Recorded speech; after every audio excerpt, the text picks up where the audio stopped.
It's not the horror budget that was expected, and nor is it the attack on middle income earners that has been flagged in recent days. But this budget is not a green budget, and it is not always a fair budget. We are very pleased there's a $32.49 increase for single pensioners. This is a win for pensioners and for the long campaign the Greens have run to get some pension justice.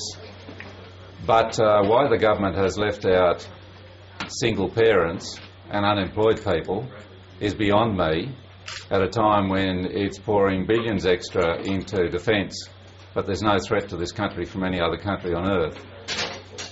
The tax cuts for the rich remain, but the extra little bit of income for single-aged parents and for unemployed people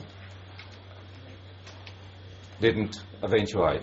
In other words, those folk, and they're increasing numbers, who are out of a job because of the recession, don't get helped.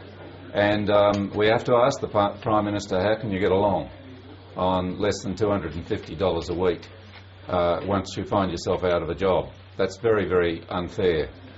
And it is a bit mean of the government to be taking back some of the little extra that pensioners have been able to earn in attacking the taper rate as they have done in this package.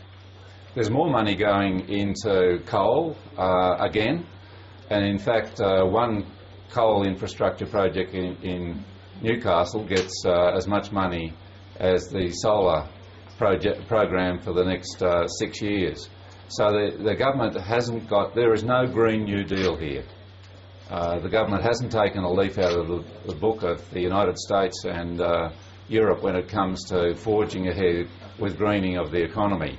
And that's something we Greens are going to do. We'll, in the coming days, be running a green tape measure over this budget.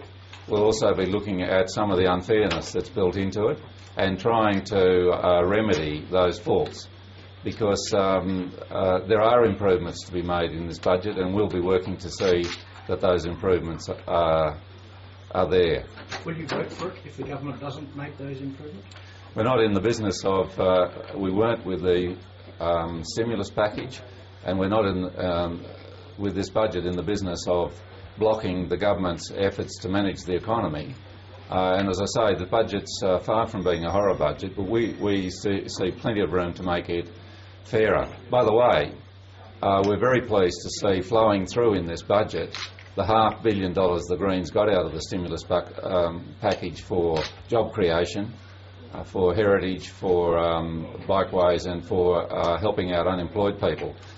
We also note, with all the stories about cuts in employment at the Australian Bureau of Statistics, that there is increased funding for the Australian Bureau of Statistics in this budget, as promised to the Greens at the time of the stimulus package.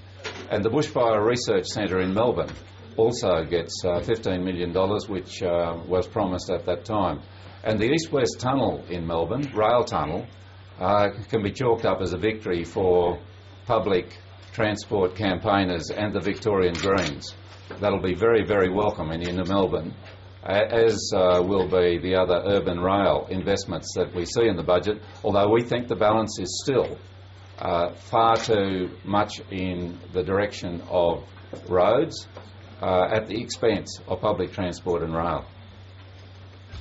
We'll be looking at the detail in this budget in the coming days and weeks before the Senate has to deal with it, and looking at where we can improve it, particularly for those people, the unemployed, and for single parents who've been dumped by the Rudd government tonight when they were expected to get some increase along with all the other pensioners in Australia.